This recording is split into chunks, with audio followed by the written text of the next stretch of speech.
Yeah, give it a second. Yeah. It was like secret recipes. I'm going all.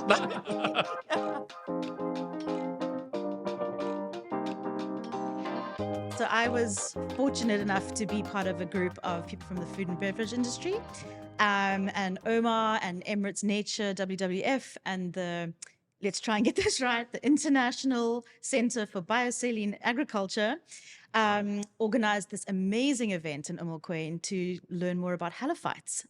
So that's Salicornia and Arthrochaulan. And it really was a wonderful day. So thank you, Omar. Pleasure. Yeah. Oh, I was so happy that you could make it on that trip, because honestly, it's been long in the making. Actually, I've connected with ICBA, the International Center for Biosaline Agriculture, back in 2018, and they were specialized in the climate and drought resilient crops. It's obviously in the name of the center. And that drew our attention to that because that's a whole other world that these researchers have been working on since 1999. Wow. Okay. Incredible. Yeah, I didn't realize it goes that far back. So we got close to the director of research and the head agronomist of Halophytes, Dr. CC, who was with us on the trip. Yeah. And she is just a very passionate person. Obviously, a wealth of information that, again, was so fascinated by. Yeah. So we started talking about Salicornia in our menus, obviously not having access to some of the Salicornia that they're working with. Yeah.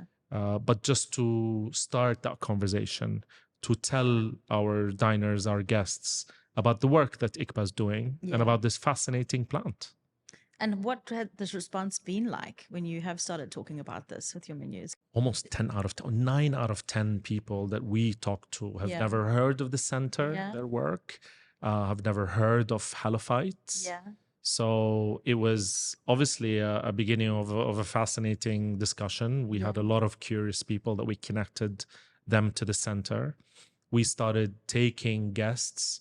So we recently shot an episode for was it One TV in the UK, a Jason Atherton show, I remember sponsored by DET. Yeah. So we actually took the team to the center to obviously talk to the researchers there and understand what kind of work they're doing. So it's become something that was, whenever anyone asks us about what farms exists, what grows here, you can't skip ICBA's work because it makes so much sense. Yeah. And by the way, their work, they have an outreach program as well, where they take all of the work and the experience that they have, and obviously the know-how, into climate challenged environments, places like Chad, Niger, Jordan, Egypt, where they can actually teach farmers how to grow certain crops that can actually thrive in the conditions that they have. Wow. So they give them a source of food and obviously a source of income. That's So amazing. incredible work, of course. And more people need to know about that, so. For sure. And the Nature-Based Solutions project, the specific one in Al Quwain, if we are actually going towards that area in order for us to, obviously for tourism, there are many businesses and entrepreneurial projects that could come out from this project. I mean, Exhibit A is Kasami Coco and where it exists. Ecotourism, which is a big mandate of the Umm Al Quwain government. And at the same time, we're trying to explore halophytes as a nutritious source of food and feed, because what is mostly edible are the tips of the halophytes, but then you have the entire stem that could be used in animal feed. It's what I was wondering while we were there. So we tried Salicornia and Arthrochaulan, and I felt that Salicornia was much more salty than Arthrochaulan. And if you think of like Dibba Bay oysters and how the salinity in the water here is giving the oysters a specific taste, and we're getting that seasonality, I wonder if the Salicornia that we have here, that's growing naturally, or natively, is so different to perhaps the one that you're finding in England or Germany, because of the salinity. So has anyone raised that? Yeah, absolutely. That is exactly the kind of, these are the questions that we want to answer. We want to understand, how are these products, what is the flavor Mm. profile? What is the texture like? How do they react to heat and different Yeah. kinds of cooking and transformational methods that chefs have access to? We did a small tasting side by side with Salicornia from the Netherlands, from France, Mhm. the variant from Ikba, and the one from Al Quwain. They Yeah. were so different Yeah. in terms of salinity, in terms of bitterness, in terms of texture. It's very fibrous plant, so Yeah. it varied a lot. And it wasn't necessarily the local one, wasn't necessarily the saltier one. It was actually the Dutch one. I remember that was Okay. way saltier. Yeah. So these are the things that we want to explore. Yeah. I thought the way, so we had Chef Calvin, Chef Patricia from Boca, and Chef Luca from Healthy Farm Eatery cooking both halophytes in various dishes for us, which was fascinating. And I mean, I think we had something like more than 10 dishes. It was, you see the versatility of these ingredients is amazing. I mean, I don't know if I'm just like a foraging geek who gets super excited about this stuff, but I thought, I mean, we started with that beautiful drink, which I've coined as nature's cream soda. So it was like an infusion with Salicornia, geranium, green apple, and it was beautiful. There wasn't really that saltiness at all that came through. Then a beautiful salad with papaya, the camel milk laban. I thought that we'd be double downing on salt with that because I find camel milk quite salty already. But not, it was actually very delicate. Then in the risotto, I think it's amazing how versatile these ingredients are. No, absolutely. That was such an important exercise to get three incredible talents from the UAE, from Dubai, and have them take over Casa Mikogo's kitchen and explore this extensive menu.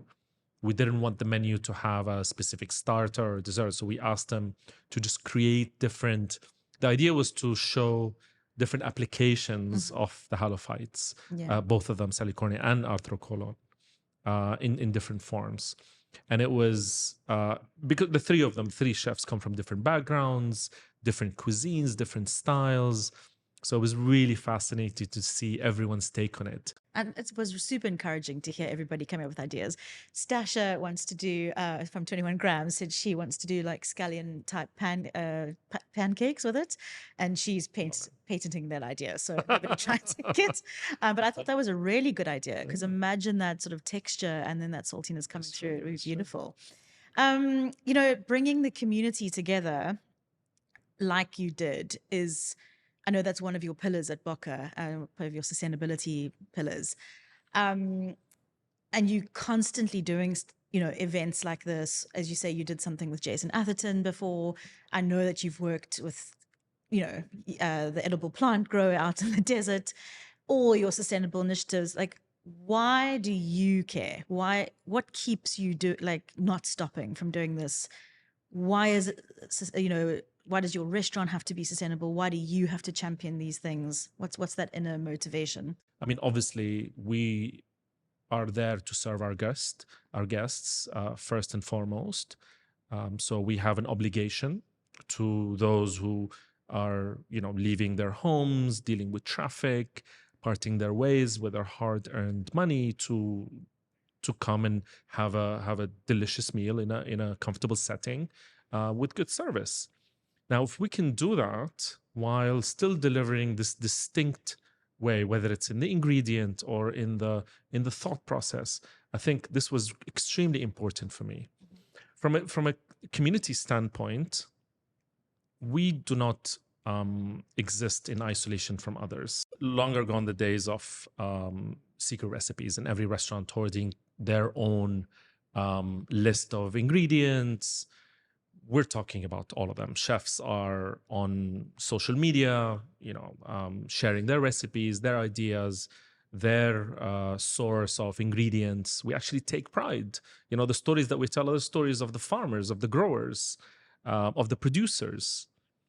And I also believe that we raise each other, we carry each other.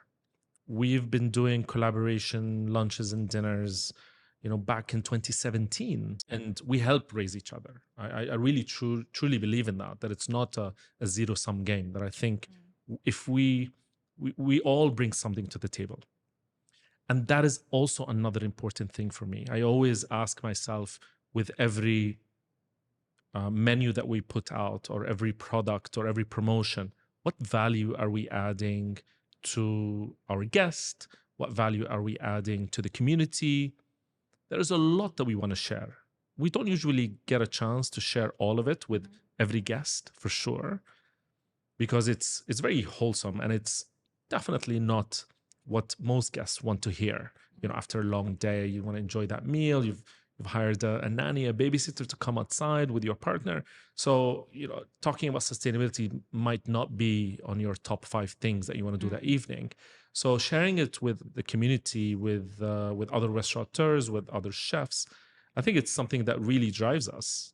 And again, it's what I have access to is what we've discovered through our curiosity, through asking questions, going out, meeting a lot of these farmers, scientists, producers, and we want to share these ideas, because without sharing them, I mean, there's no point. There's no Yeah. point. And I appreciate the way you share it, because I mean, I am someone who's interested, but you never feel like you're forcing it down someone's throat. You know, it's you're inspiring others. Like, yeah, when you come in for a meal at Boca, or we're chatting to you, or if we're at an event, there's always something interesting. Like, I don't know, I love your curiosity, and so that's admirable. So please keep that up. Thanks. Yeah, no, it's really good. We need people like you in this region. You know, you said you're publishing your second report. So Spinneys, we have just published our sustainability report, our commitment. And it is, we really are at the beginning of the journey. And I think, you know, you've got a lot more experience in this. What are your like one tip or a couple of tips to companies that are starting out on their sustainability journey? I think you said it, that it's a that the fact that it's a journey. A lot of people get overwhelmed by the many concepts and ideas that fall under sustainability. The point is to say, okay, where do we stand today, and where do we want to be in the next year, 5 years, and how can we get there? And it starts by measuring, because you cannot change what you can't measure. Yeah. So it starts with measuring as simple as your waste. No matter what business you operate in, whether it's a restaurant or a supermarket or just a regular trading office, I think you can start by physically measuring your impact without hiring carbon management consultants, without having any expensive experience coming in. I think taking your energy consumption, your basically your electricity and water bill, putting that together and saying, this is where we stand today, how much do we want to reduce? From a waste perspective, we've gone all the way to actually formalizing that position of a waste officer. But you don't have to do it continuously. You can take a snapshot in time where you actually go through your garbage for a period of 1 week, 2 weeks, and measure every element and categorize them in the waste that you're producing, and model that against your business that 2 weeks, and then model it against the whole year. And there you go. You've got a snapshot of how much waste you are producing today, and put together a commitment, a pledge, and a plan on how to get there. Yeah. And that's really you'll be miles ahead than everyone else. Yeah. And there you go. You've started that sustainability journey. Yeah. And the moment you do that, I promise you will not see anything with the same lens. You will see it with completely different eyes, and everything will be driven by that perspective. Yeah. I have one last question to ask you. So our podcast is called Nourish, and I think I probably know the answer. I don't, maybe I don't. But what nourishes your soul? I don't know if it's a cliche, but definitely gathering around a home cooked meal. Myself, my wife, and my daughters. I think nothing warms me than that. And we could be in any setting. That's definitely something I look forward to. I'm lucky that I spend the weekends at home, while still obviously working hospitality. But I'm very lucky to be outside of operations, at least, and from that perspective, and having that time. I think I really cherish that a lot. I thought you were going to say community, so I did not know. But I love that. That And does as well. yeah, and That I does as know well. how dedicated you are to your weekends. So yeah, no, that's great. Thank you so much for chatting to us. I mean, I could talk to you for hours, as you know. Whenever we start talking, our lunches turn into dinners. Yeah, So, exactly. but yeah, it's fascinating what you're doing, and I love that you share it with everyone. So thank you. Thank you. Thanks. Absolute pleasure.